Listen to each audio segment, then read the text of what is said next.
मैंने बेटे से कहा, बेटा मुझे बहू और अपने पोते को देखना है, इसलिए हम मुंबई आ रहे हैं। तुम हमें स्टेशन लेने आ जाना। लेकिन वहां पहुंचने पर बेटा हमें लेने नहीं आया और बहू ने रॉन्ग नंबर बोलकर फोन काट दिया। फिर हमने गांव पहुंचकर जो किया, पूरे देश में खबर पहुंच गई। और जब बहू बेटे के पास ये खबर पहुंची तो उनकी तो दुनिया ही हिल गई।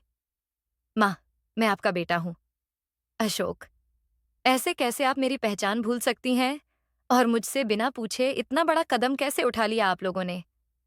मैं आपका इकलौता बेटा हूं। आपको एक बार अपने बेटे बहू से पूछ तो लेना चाहिए था ना, ये सब करने से पहले। तब उषा जी ने कहा, नहीं, हमारा कोई बेटा बहू नहीं है और मैं नहीं पहचानती तुझे। तू गलत पते पर आया है, जैसे आया है वैसे चले जा वापस। सॉरी। उषा जी इतना ही बोलती हैं।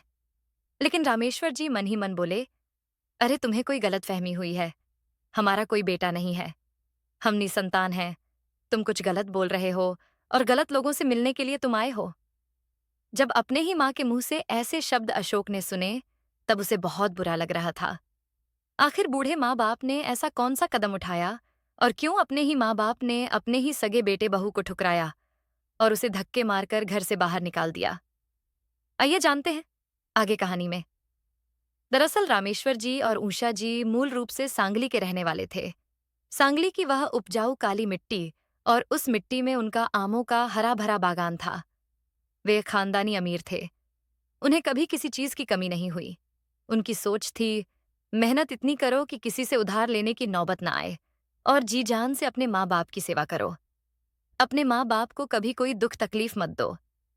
रामेश्वर जी और उषा जी इतनी कमाई करते थे कि 1 लाख महीना कमाने वाले को भी पीछे छोड़ दें। उनका इकलौता बेटा अशोक था, जिसे उन्होंने बचपन से ही बहुत लाड प्यार से पाला। इकलौता होने के कारण उसे हर चीज जरूरत के समय और जरूरत से ज्यादा मात्रा में मिलती गई। मगर उसी अशोक ने एक दिन अपने माता पिता को पहचानने से भी मना कर दिया और उन्हें मुंबई आने के लिए कहकर उनके साथ धोखा किया।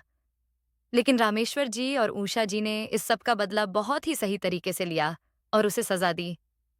बात कुछ महीने पहले की है, जब अशोक ने कहा, बेटा हम कुछ ही मिनटों में स्टेशन पर पहुंच रहे हैं। बेटा तुम हमें लेने आ जाओ, क्योंकि वहां से आगे कैसे आना है ये हमें पता नहीं है और मुंबई जैसी अरबों की भीड़ वाली जगह में हमें कुछ सूझ नहीं रहा है। अशोक ने कहा, ठीक है बाबा, मैं अभी ऑफिस से निकलता हूँ और बस से 15 से 20 मिनट में आपके पास स्टेशन पर पहुंचता हूँ। तब तक आप दोनों कहीं किनारे जाकर बैठ जाइए। इतना कहकर अशोक ने फोन रख दिया। रामेश्वर जी और उनकी पत्नी उषा जी आज पहली बार बेटे के घर जाने वाले थे, इसलिए वह बहुत खुश थे। दोनों ने अपने बैग उठाए क्योंकि मुंबई सेंट्रल रेलवे स्टेशन उनके लिए नया था। उषा जी बहुत खुश होकर अपने पति से बोली, समझ में ही नहीं आया कि 7 साल कैसे निकल गए। हम अपनी बहू और पोते को पहली बार देखेंगे। वो कैसा दिखता होगा। अब तो वह अच्छे से बोलने भी लगा होगा।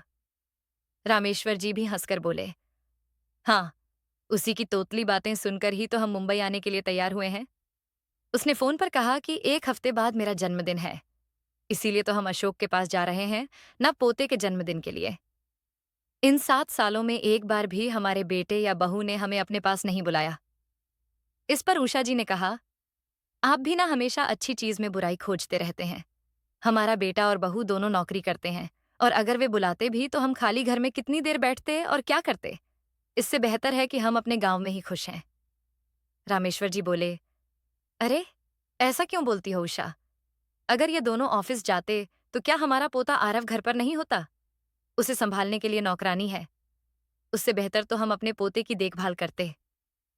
उषा जी को रामेश्वर जी की बात सही लगी, लेकिन फिर भी वह अपने पति को समझाते हुए बोली, पिछली बातें छोड़ो, अब तो हम मुंबई आ गए हैं ना, तो 10 से 15 दिन रहकर ही जाएंगे। अब संभालना अपने पोते को। यह कहकर दोनों एक दूसरे को देखकर हंसने लगे। वे आगे बोली, अरे मेरी बात सुनिए, घर पहुंचने के बाद आप अशोक या बहू से कुछ नहीं कहेंगे और ना ही किसी विषय पर बात करेंगे। तब रामेश्वर जी बोले, हाँ ठीक है, चलो जल्दी से प्लेटफॉर्म पर। दोनों ने अपने अपने बैग उठाए और ट्रेन से बाहर निकले। रामेश्वर जी आगे चल रहे थे और उनके पीछे पानी की बोतल और बैग संभालती उषा जी धीरे धीरे चल रही थीं। 8 साल पहले मुंबई में जॉब कर रहे अशोक ने प्रिया के साथ मुंबई में चुपचाप शादी कर ली थी। जब रामेश्वर जी और उषा जी को पता चला तो वह बहुत नाराज हुए थे। अब 8 साल बाद जब अशोक का बेटा आरव 6 साल का हो गया तो उसका जन्मदिन मुंबई के एक बड़े होटल में करने का फैसला हुआ। अशोक ने तो माता पिता को सिर्फ औपचारिकता के तौर पर जन्मदिन पर बुलाया था, लेकिन सिर्फ अपने पोते को देखने के लिए रामेश्वर जी और उषा जी ने जन्मदिन के बहाने मुंबई जाने का फैसला किया और यहाँ आ गए थे। जब 6 साल के आरव ने बहुत प्यार से और अपनी नाजुक तोतली आवाज में अपने दादा दादी को बुलाया, तब पिछली सारी बातें भूलकर रामेश्वर जी और उषा जी मुंबई जाने के लिए निकल पड़े थे और आज वे अपनी पत्नी के साथ मुंबई पहुंचे।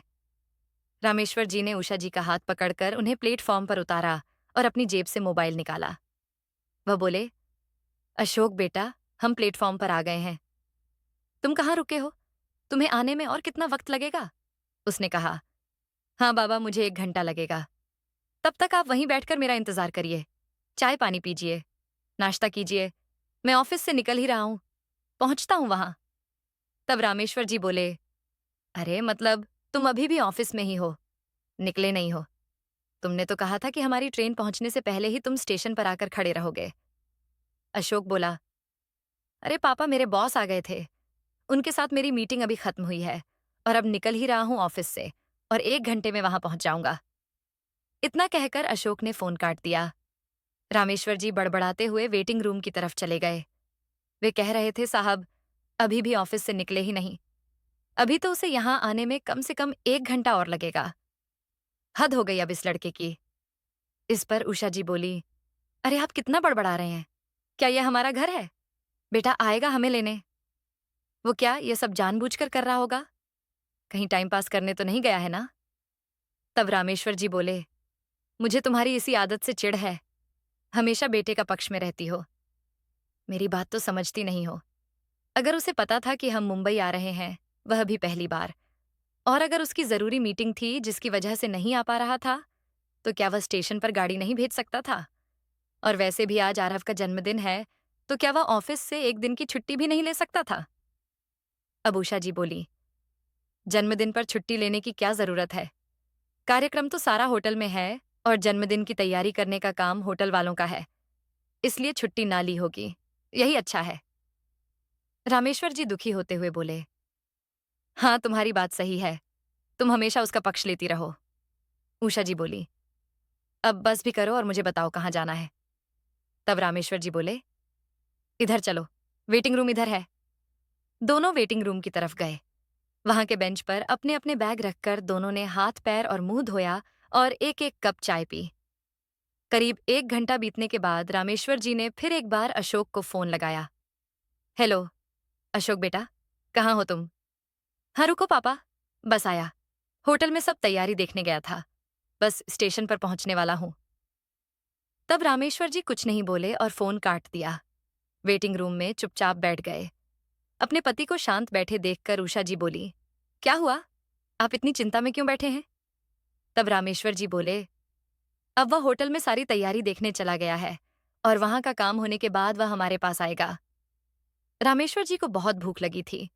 इतनी दूर का सफर करके गांव से मुंबई तक आने में 5 घंटे तो लगे ही थे और इन 5 घंटों में उन्होंने कुछ खाया भी नहीं था, इसीलिए उन्हें बहुत भूख लगी थी। उसी वक्त उन्होंने अपने बैग से भेल का पैकेट निकाला और भेल खाने लगे। उषा जी बोली, चलो अच्छा हुआ, अशोक आ जाएगा। तब तक वैसे भी अभी तो 11 बजे हैं, पूरा दिन पड़ा है। जन्मदिन तो शाम को 7 बजे है। दोनों बेंच पर दीवार से टेक कर बैठ गए। रामेश्वर जी ने घड़ी की तरफ देखा तो अब दोपहर के 3 बजे गए थे। उन्होंने फिर अशोक को एक बार फोन किया। बहुत देर तक रिंग बजती रही, लेकिन उसने फोन नहीं उठाया। दोबारा 4 बार फोन लगाने पर भी जब फोन का जवाब नहीं मिला, तब रामेश्वर जी गुस्से में बोले, अब ये लड़का फोन भी नहीं उठा रहा है, क्या मजाक लगा रखा है इसने? तब उषा जी अपने पति को समझाते हुए बोली, अरे क्यों गुस्सा कर रहे हो? किसी जरूरी काम में कहीं फंस गया होगा, वह काम संभाले या तुम्हारा फोन उठाए, या हो सकता है ट्रैफिक में फंस गया हो। रामेश्वर जी बोले, 1 घंटे में पहुंचता हूं कह रहा था ना, अब 4 घंटे हो गए हैं, अभी भी नहीं आया है। ये क्या तरीका है? रामेश्वर जी का चेहरा गुस्से से लाल हो गया था। आगे, उषा जी बोली, मुंबई का ट्रैफिक पता नहीं है। क्या आपको बेकार में नाराज हो रहे हैं?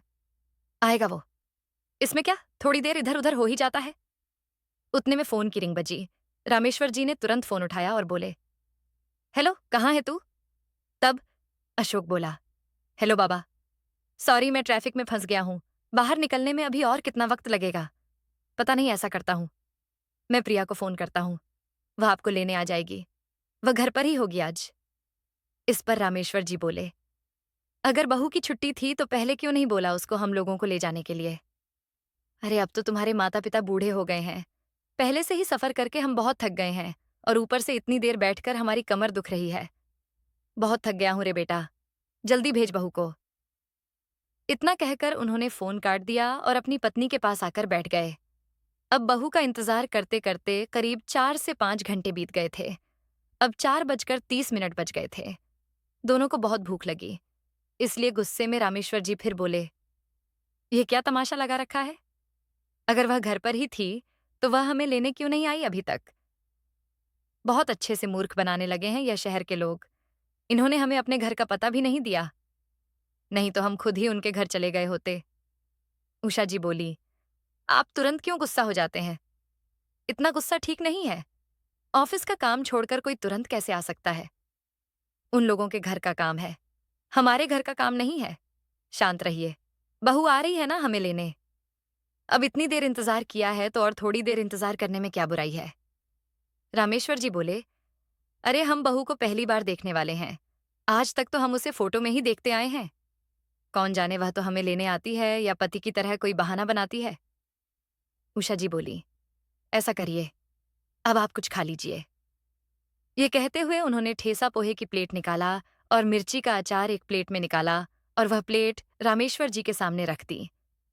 भूख तो बहुत जोरों से लगी थी, इसलिए सब कुछ भूलकर रामेश्वर जी ने ठेसा पोहे और मिर्ची का अचार खाकर दोनों ने एक एक चाय का ऑर्डर दिया और फिर इंतजार करते बैठ गए। लेकिन अभी भी कोई उन्हें लेने नहीं आया था। रामेश्वर जी ने फिर एक बार अशोक को फोन लगाया। तब अशोक बोला, अरे पापा, मुझे तो लगा था कि प्रिया अब तक आपको लेने आ गई होगी। मैं तो ट्रैफिक में फंस गया था। बहुत मुश्किल से उस भीड़ से रास्ता बनाते हुए अभी अभी घर पहुंचने वाला हूं। रुकिए, मैं प्रिया को फोन करता हूं। इतना कहकर उसने फोन काट दिया। रामेश्वर जी एकदम शांत होकर बैठ गए। उषा जी बेंच पर पैर रखकर बैठी ही थीं। करीब आधे घंटे के बाद फिर फोन आया। हेलो बाबा, प्रिया अब आ ही जाएगी, लेकिन उससे पहले आप इंक्वायरी ऑफिस में जाइए। रामेश्वर जी और उषा जी ने तुरंत अपने अपने बैग उठाए और इंक्वायरी ऑफिस में पहुंचे। करीब 1 घंटा खड़े रहकर थकने के बाद पास के बेंच पर फिर बैठ गए और घड़ी की तरफ देखते हुए बोले, देखा उषा, 6 बज गए हैं और अभी भी यह लोग हमें लेने नहीं आए। तुम्हें आज बहुत लाड आ रहा है ना अपने बेटे और अनदेखी बहू पर। अब उषा जी कुछ नहीं बोली। तब अपनी पत्नी के चेहरे की तरफ देखते हुए रामेश्वर जी बोले, क्या हुआ, तुम ठीक तो हो ना? उषा जी बोली, कमर और पेट अचानक बहुत दर्द होने लगा है। रामेश्वर जी बोले, अच्छा चलो हम वेटिंग रूम की तरफ चलते हैं, वहां थोड़ी देर लेट जाओ, तुम्हें अच्छा लगेगा। जब बहू आ जाएगी हमें लेने तब मैं तुम्हें बुला लूंगा। तभी उषा जी बोली, अरे भाग्यवान, बहू का नंबर तो आपने बेटे से लिया ही नहीं। कुछ देर बाद वे दोनों वेटिंग रूम में गए। उषा जी को बेंच पर लिटाना था, लेकिन वहां कोई जगह खाली नहीं थी। दूसरे यात्री आकर बैठ गए थे और अब उन्हें सिर्फ बैठने की जगह बची थी। तो उषा जी को बेंच पर बैठे बैठे ही रामेश्वर जी ने प्रिया का नंबर पूछने के लिए अशोक को कई बार फोन लगाया, लेकिन फोन स्विच ऑफ आ रहा था। वेटिंग रूम में भीड़ थी। रामेश्वर जी भी थक गए थे, इसलिए वे भी एक कोने में जाकर बैठ गए। अब शाम के 7 बज गए थे। उषा जी के चेहरे से लग रहा था कि उन्हें बहुत तकलीफ हो रही है। वह कराह रही थीं।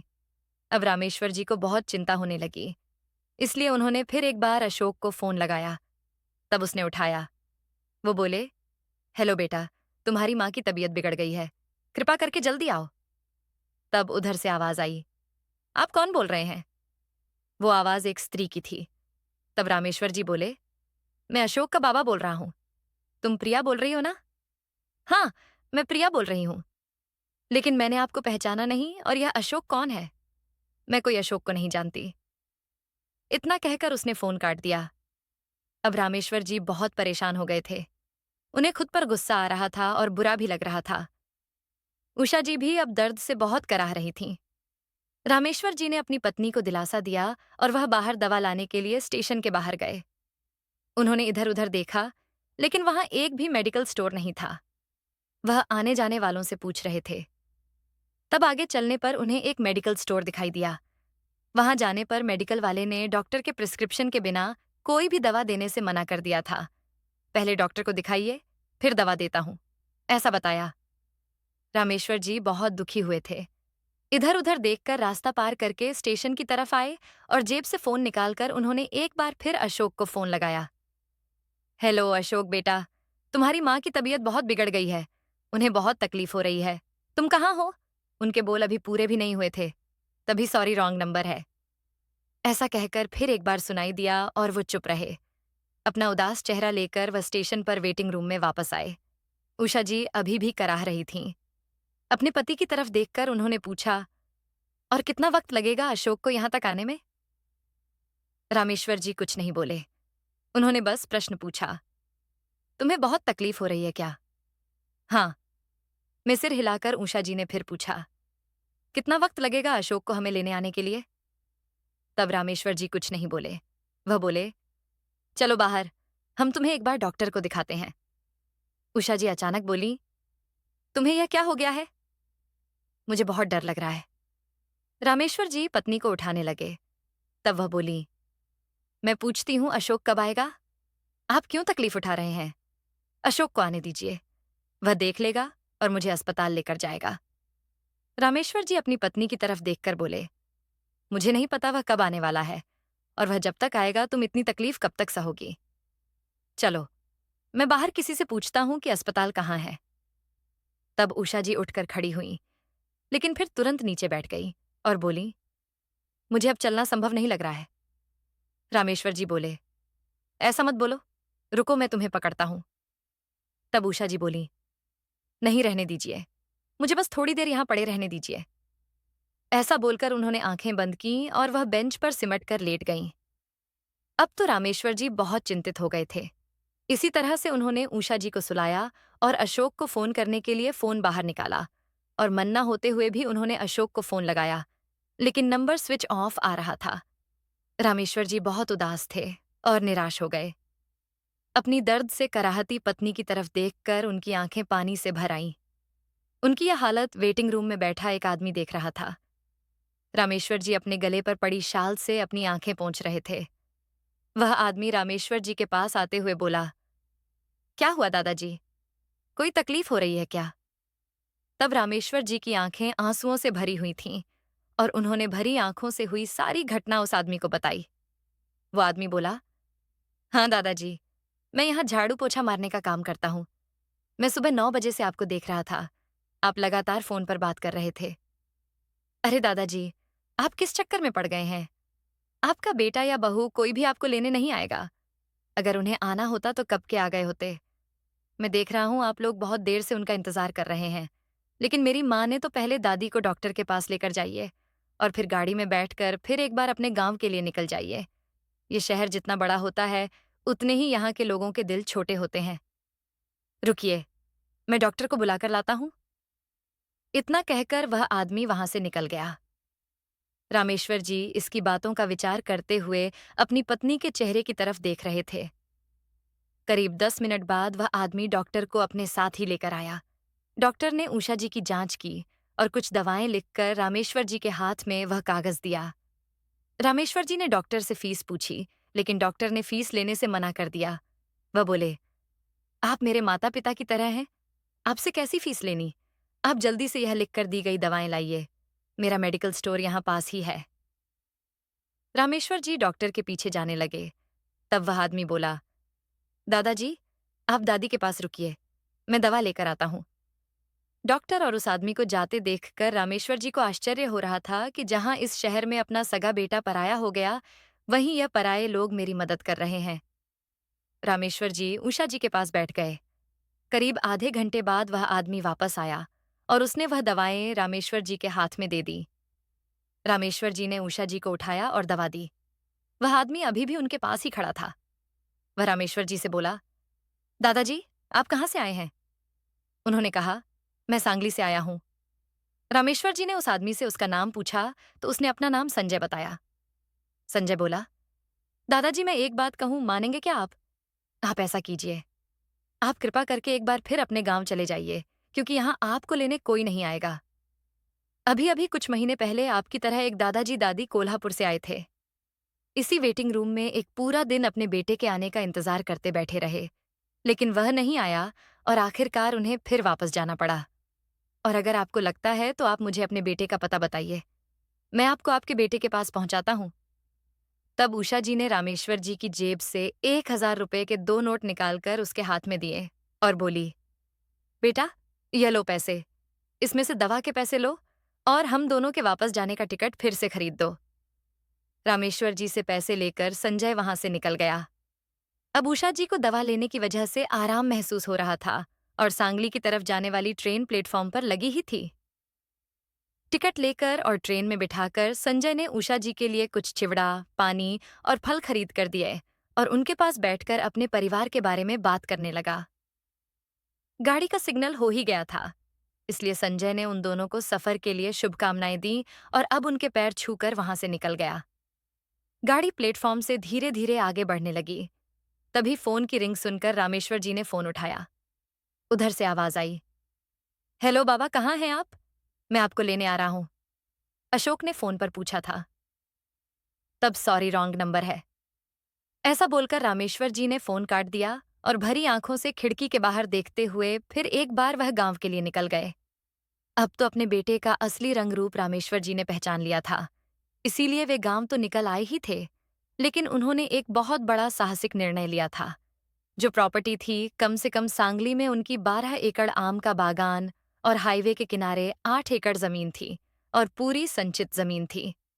हाईवे पर जमीन होने की वजह से आज उसकी प्रति एकड़ कीमत भी बहुत बढ़ गई थी। इकलौता बेटा था और इकलौता बेटा होने के बावजूद जो कुछ प्रॉपर्टी थी, जो कुछ संपत्ति, घर, बंगला, गाड़ी, जमीन, सबका मालिक सिर्फ उनका बेटा अकेला ही था।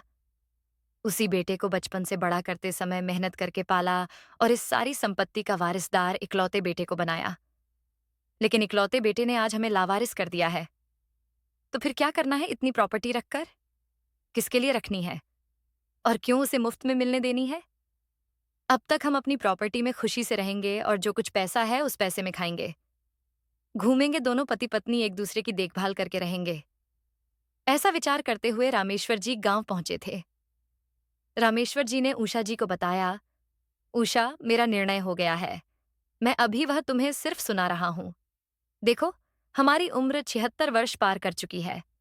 जब तक हम दोनों से एक दूसरे का काम हो रहा है, तब तक हम गांव में घर पर रहेंगे और जब कभी हमसे काम नहीं होगा, तब जो कुछ प्रॉपर्टी है वह अनाथ आश्रम को दान देकर किसी गरीबों को पैसे दान कर देंगे और बची हुई थोड़ी सी रकम लेकर हम वृद्धाश्रम में प्रवेश कर लेंगे और बची हुई जिंदगी वहां साथ रहकर गुजारेंगे। लेकिन ऐसे नालायक बेटे को अपनी प्रॉपर्टी की एक फूटी कौड़ी भी नहीं देनी है। उषा जी भी अब रामेश्वर जी के सामने एक शब्द भी नहीं बोल सकती थीं, क्योंकि उन्हें अब समझ में आ गया था कि वह हमेशा बेटे का पक्ष लेती ही थीं। लेकिन बेटा कभी भी सच्चाई और ईमानदारी से नहीं चला और जिस बेटे का पक्ष लेकर वह अपने पति से लड़ती थीं, वह पति आज सही निकला है। जिंदगी के आखिर तक मेरा पति ही आज मेरा साथ देगा। इसीलिए मुझे अपने बेटे का असली चेहरा अब समझ में आ गया है। मुझे भी अब उसके साथ रिश्ता नहीं रखना है। ऐसा कहते हुए उषा जी ने रामेश्वर जी को बताया। दोनों बुजुर्ग माता पिता ने यह महत्वपूर्ण निर्णय लिया और 76 वर्ष की आयु में दोनों ने सारी प्रॉपर्टी बेचकर अनाथ आश्रम को दान कर दी और बची हुई थोड़ी रकम साथ लेकर वृद्धाश्रम में गए और वहां खुशी से रहने लगे।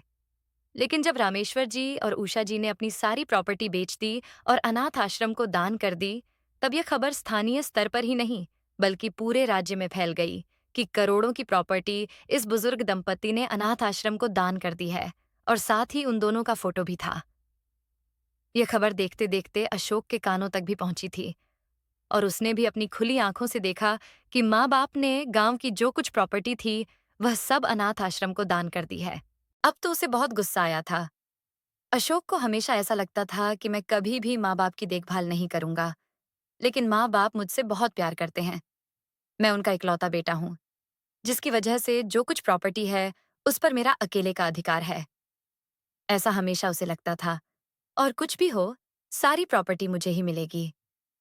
यह गलत उम्मीद उसने मन में पाल रखी थी, लेकिन ये खबर सुनकर उसे बहुत बड़ा झटका लगा और दूसरी ही मिनट उसने ऑफिस में फोन करके बताया, आज मैं ऑफिस नहीं आऊंगा, आज मैंने छुट्टी ली है। इतना बॉस को बताकर वह गांव के लिए निकल पड़ा। लेकिन गांव जाकर अपने घर पर अपनी जमीन, बागान, प्रॉपर्टी सब कुछ देखा, तो वहां सब कुछ बदल गया था। गांव के सरपंच के जरिए रामेश्वर जी और ऊषा जी जिस वृद्धाश्रम में रह रहे थे, वहां का पता लेकर अशोक उन्हें मिलने के लिए गया। वृद्धाश्रम के बाहर रिसेप्शन पर उसने बताया, मुझे रामेश्वर जी और ऊषा जी से मिलना है, वे मेरे माता पिता हैं। ऐसा बताने पर उसे अंदर छोड़ दिया गया। रामेश्वर जी और उषा जी एक बरगद के नीचे मजे से खुशी से बातें करते हुए बैठे थे। बुढ़ापे में वह उनकी खुशी वृद्धाश्रम में देख रहा था और खुशी से वहां अपना जीवन गुजार रहे थे। अशोक ने दूर से देखा, वह गया और माँ बाप से मिला। माँ बाप से मिलने के बाद उसने माँ बाप के पैर छुए। लेकिन रामेश्वर जी ने कहा, कौन है तू? मैंने तुझे नहीं पहचाना। तब अशोक ने बताया, माँ, मैं आपका बेटा हूं। अशोक, ऐसे कैसे आप मेरी पहचान भूल सकती हैं और मुझसे बिना पूछे इतना बड़ा कदम कैसे उठा लिया आप लोगों ने? मैं आपका इकलौता बेटा हूं। आपको एक बार अपने बेटे बहू से पूछ तो लेना चाहिए था ना, ये सब करने से पहले। तब उषा जी ने कहा, नहीं, हमारा कोई बेटा नहीं है और मैं नहीं पहचानती तुझे। तू गलत पते पर आया है, जैसे आया है वैसे चले जा वापस। सॉरी। उषा जी इतना ही बोली। लेकिन रामेश्वर जी मन ही मन बोले, अरे तुम्हें कोई गलतफहमी हुई है, हमारा कोई बेटा नहीं है, हम निसंतान हैं। तुम कुछ गलत बोल रहे हो और गलत लोगों से मिलने के लिए तुम आए हो। जब अपनी माँ के मुंह से ऐसे शब्द अशोक ने सुने, तब उसे बहुत बुरा लग रहा था। तब अशोक का असली चेहरा फिर एक बार रामेश्वर जी और उषा जी के सामने आ गया। अशोक बोला, ठीक है, नहीं मानते ना? आप मुझे अपना बेटा तुम छोड़ो और मत पहचानो। तुम मुझे सच सच बताइए, जिस प्रश्न का उत्तर ढूंढने के लिए मैं यहां तक आपको ढूंढता आया हूं, उस प्रश्न का उत्तर आपको देना ही पड़ेगा। किससे पूछकर आपने सारी प्रॉपर्टी अनाथ आश्रम को दान दी? सारी प्रॉपर्टी बेची और जमीन बेची। इन सब चीजों का हकदार और वारिसदार मैं इकलौता आपका बेटा था ना? तो बेचे क्यों? क्या जरूरत थी आपको? अब चुपचाप जो कुछ पैसे बचे हैं, वह पैसे मेरे हाथ में देने हैं। और चुपचाप बुढ़ापे में यहाँ पड़े मरते रहने के लिए मुझे कोई मतलब नहीं है। जब अशोक ऐसा बोला, तब रामेश्वर जी ने एक जोरदार थप्पड़ उसके गाल पर जड़ दिया और अशोक दूर जाकर गिर पड़ा। क्या बोल रहा है तू? किसके बारे में बोल रहा है? इस प्रॉपर्टी के बारे में बोल रहा है? अरे वह प्रॉपर्टी पुरखों की थी, मेरे माता पिता ने कमाई थी और मैंने वह संभाली और मैं वह तुझे देने वाला था। लेकिन तू उस लायक नहीं था। बेटे सिर्फ माता पिता की प्रॉपर्टी लेने के ही लायक होते हैं। जब तुम्हें प्रॉपर्टी चाहिए होती है, तब उनके पीछे भी तुम्हारी कोई जिम्मेदारी होती है। भले प्रॉपर्टी हो या ना हो, लेकिन जिन माता पिता ने तुम्हें यह दुनिया दिखाई, तुम्हारा जीवन सुखमय किया, उन्हीं माता पिता को अगर बेटे बुढ़ापे में पहचान भी नहीं देते, तो ऐसे बेटे होकर भी क्या फायदा है? प्रॉपर्टी के लिए तुझे माता पिता याद आते हैं क्या रे? जब तूने अपने बेटे के जन्मदिन के लिए हमें मुंबई बुलाया, फिर भी तूने सगी पहचान भी नहीं दी, लेने के लिए भी नहीं आया। हम प्लेटफॉर्म से रेलवे स्टेशन से अपने पैरों से खुद निकल कर आए। मेरी पत्नी तेरी माँ की क्या हालत हुई थी? मौत के दरवाजे से मैं उसे वापस लेकर आया हूँ। अरे वहां अजनबी लोगों ने हमारी मदद की, लेकिन तू हमारा खून, हमारा बेटा और खुद तुझे जन्म दिया है। फिर भी तू सॉरी रॉन्ग नंबर बोलकर हमारा फोन काट देता है और हमें पहचानने से भी मना कर दिया। क्या फायदा है तेरा? अब तू प्रॉपर्टी मांगने के लिए यहाँ आया है। तुम लोग तो प्रॉपर्टी के पैसे के लोभी हो, लालची हो, नहीं देंगे। जा, हमारी प्रॉपर्टी का एक भी रुपया मुफ्त का तुझे नहीं देंगे। जा, यहाँ से अपना कमाकर खरीदो अपनी संपत्ति और जो करना है वह कर, और इसके बाद हमें अपना चेहरा भी मत दिखाना। उषा जी ने कहा, मैं तुझे बेटा मानती ही नहीं और तुझे भी हमारी प्रॉपर्टी के हिस्से में से एक भी मांगने का हक नहीं है। उधर भीख मांगकर खा, लेकिन हमारे पास नहीं आना है। जब माता पिता की बातें अशोक ने सुनी, तब अशोक के दिमाग में झुनझुनी आ गई। उसे समझ नहीं आ रहा था कि माँ बाप इतने कठोर हो गए। माँ बाप मेरे साथ हमेशा प्यार से बोलते थे, व्यवहार करते थे। आज वही इतने उच्च स्तर पर कैसे पहुंच गए। लेकिन अब यह वक्त नहीं है। अब माँ बाप से माफी मांगनी चाहिए। अशोक अब प्रॉपर्टी के लिए रामेश्वर जी और उषा जी से माफी मांगने का नाटक कर रहा था। लेकिन जिंदगी के आखिरी मोड़ पर अशोक को उषा जी और रामेश्वर जी ने पहचानने से भी इनकार कर दिया और उसे वृद्धाश्रम के मैनेजर को कहकर धक्के मारकर वृद्धाश्रम के बाहर निकालने के लिए कहा, क्योंकि अशोक केवल माता पिता की प्रॉपर्टी लेने के लालच में उनसे मिलने के लिए वृद्धाश्रम में आया। लेकिन उसने अपना कोई भी कर्तव्य पूरा न करते हुए सिर्फ माता पिता की प्रॉपर्टी पर अपना हक जताया और उसने कभी जिंदगी में अपने माता पिता की न कभी देखभाल की, न परवाह की। दोस्तों, आज के कलयुग में अपनी संपत्ति ही अपना सहारा है। रिश्ते नाते केवल नाम के रह गए हैं। मेरा तो यही सोचना है कि अपने आगे की सोच कर चलें और खुश रहें। तो दोस्तों, रामेश्वर जी और उषा जी के फैसले के बारे में आपका क्या कहना है? हमें अपनी राय कमेंट करके ज़रूर बताइए। और अगर कहानी पसंद आई हो, तो चैनल को सब्सक्राइब करें और वीडियो को लाइक करना ना भूलें। फिर मिलते हैं एक नई कहानी के साथ। अब तक के लिए धन्यवाद।